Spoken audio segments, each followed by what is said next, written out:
Bismillahirrahmanirrahim. Assalamualaikum warahmatullahi wabarakatuh. Halo semuanya. Balik lagi bersama saya Nurul Hadi Fauzi di channel Ngapakpedia.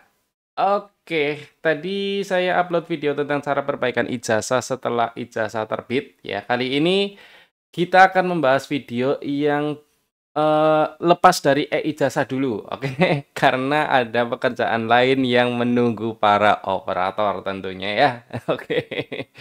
Jadi, beberapa waktu yang lalu di Dapodik Official sudah, membuat story ya tentang cut off Dapodik, yaitu tanggal 30 Juni 2025, artinya 2 minggu lagi dari hari ini, teman-teman. Oke, artinya masih ada waktu 2 minggu untuk teman-teman melakukan ini dia. Oke, jadi kali ini kita akan membahas tentang cut off Dapodik 2025.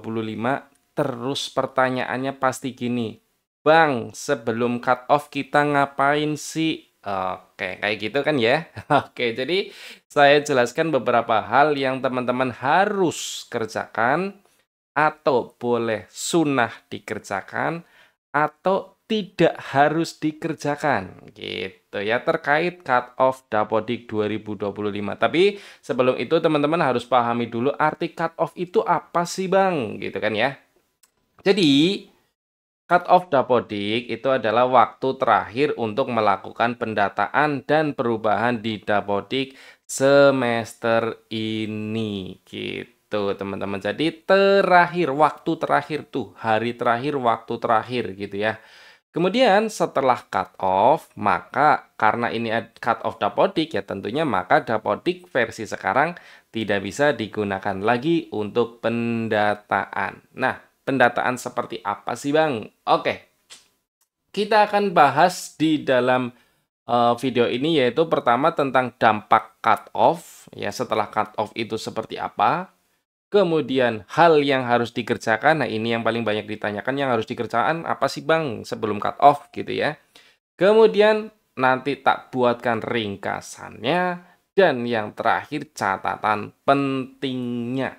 4 poin ini yang akan kita bahas dalam video cut off Dapodik 2025. Kita bahas dulu yang dampak cut off ya.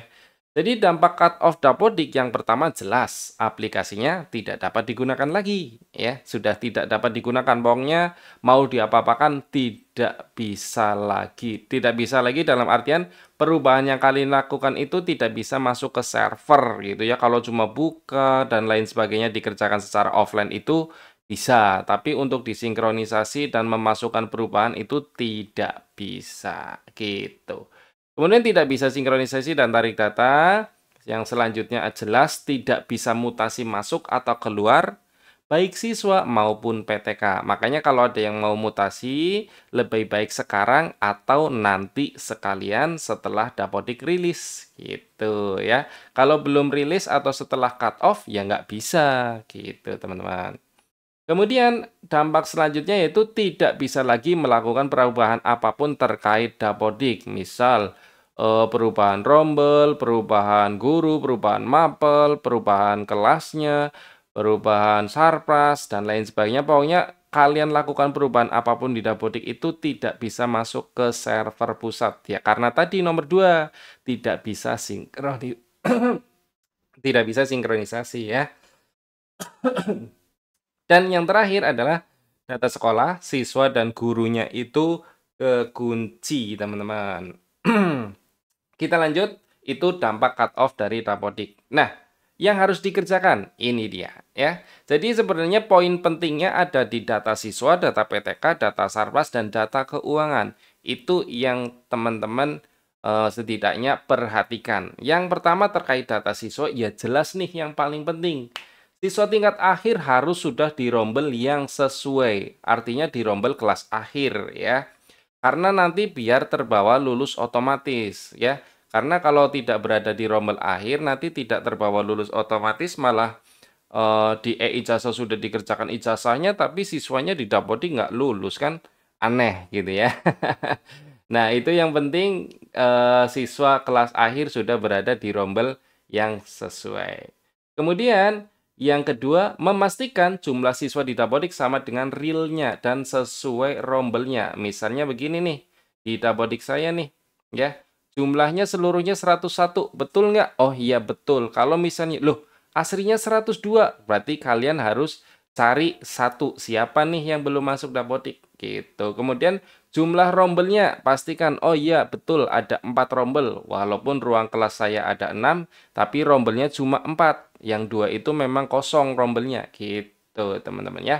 Jadi data itu penting untuk diperhatikan. Yang ketiga, input update data PTK. Misalnya ada SK yang baru, kemudian jenis KTK yang tadinya tendik jadi guru, yang tadinya guru jadi kepala, atau sebaliknya. Kemudian tambah PTK baru atau PTK mutasi dan lain sebagainya yang berhubungan dengan data PTK itu segera diselesaikan sebelum cut off.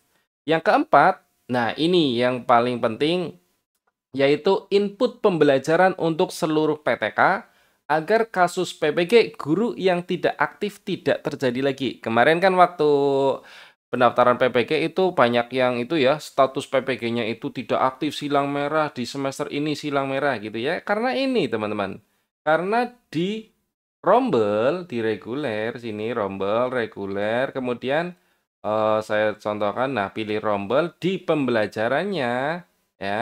Nah di sini kosong, tidak diisi. Bapak ini ngajar apa, ibu ini ngajar apa gitu. Nah makanya terdeteksi tidak aktif mengajar. Gitu, teman-teman. Makanya jangan sampai terjadi lagi untuk PTK yang akan mengikuti PPG. Kemudian input data sarana dan prasarana sesuai kondisi faktual ya seperti yang tadi saya sampaikan. Misalnya rombelnya cuma 4 ya udah isi 4 aja.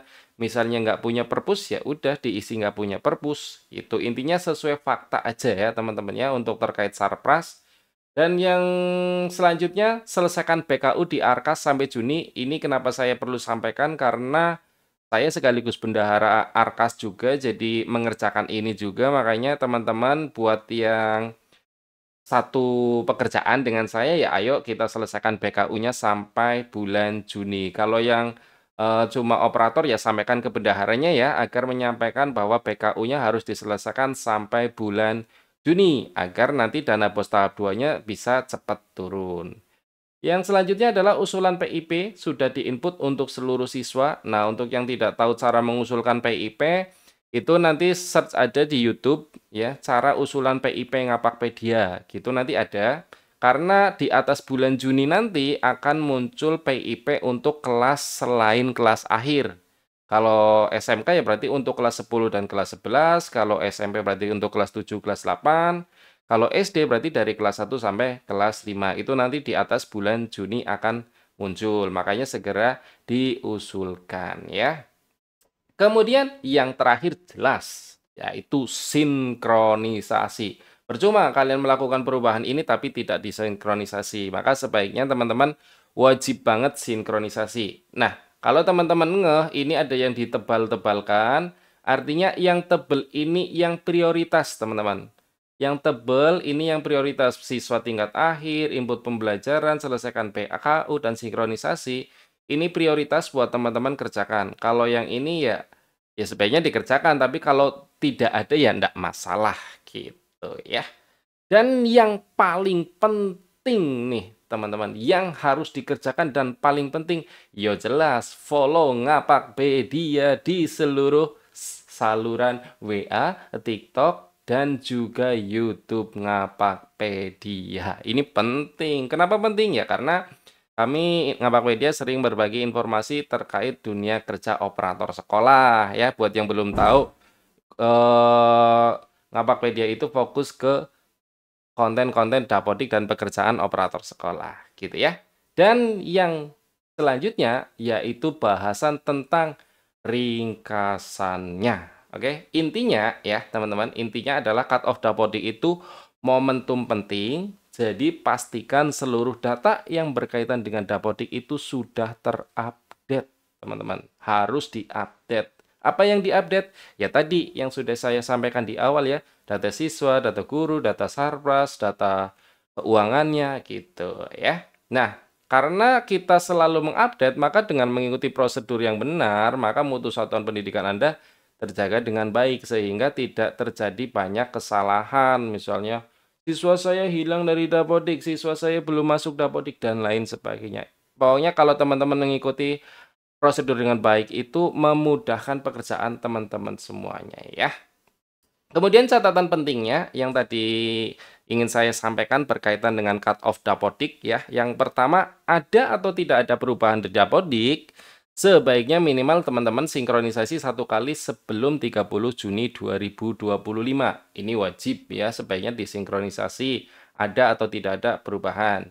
Kemudian poin penting terkait cut off adalah data siswa kelas akhir yang harus sudah benar karena berkaitan dengan e-ijazah dan juga berkaitan dengan kelulusan otomatis. Yang ketiga, residu-residu di Virtual PD bisa diselesaikan sebelum cut off atau menunggu rilis Dapodik baru. Tapi ini khusus selain kelas akhir ya. Kalau kelas akhir ya harus diselesaikan sekarang gitu. Oke, selanjutnya tidak disarankan untuk uninstall dulu Dapodik sekarang sebelum jelas versi terbaru nanti Dapodiknya itu berupa patch atau installer. Jadi meskipun teman-teman Dapodiknya sudah tidak bisa digunakan, ya sudah sementara biarkan dulu ya, nggak usah diutak-atik ya. Yang penting biarkan dulu, nanti kalau sudah rilis Dapodik untuk tahun ajaran baru, baru kita eksekusi apakah harus diinstal ulang atau cukup diperbaharui saja gitu ya.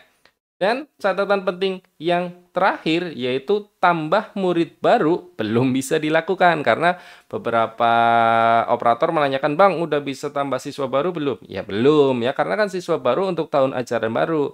Maka jelas siswa baru harus dilakukannya di tahun ajaran baru menunggu rilis Dapodik terbaru tentunya ya. Oke. Jadi itu aja teman-teman terkait cut off Dapodik 2025C yang saat ini masih aktif dan di cut off-nya adalah tanggal 30 Juni 2025. Makanya teman-teman jangan lupa follow saluran WA Ngapakpedia, TikTok Ngapakpedia, dan YouTube Ngapakpedia karena update-update informasi lain terkait kerjaan operator sekolah ataupun kerjaan di seputar sekolah itu akan diupdate di 3 sosial media ini ya. Terima kasih dan jangan lupa follow. Sekali lagi terima kasih dan jangan lupa follow. Saya akhiri, semoga video ini bermanfaat. Jika ada yang mau ditanyakan, silakan tinggalkan pesan di kolom komentar tentunya ya. Kurang lebihnya mohon maaf, saya akhiri. Salam satu nusa, salam satu bangsa, salam satu bahasa, salam satu data. Salam terakhir, salam Ngapakpedia. Wassalamualaikum warahmatullahi wabarakatuh. Terima kasih.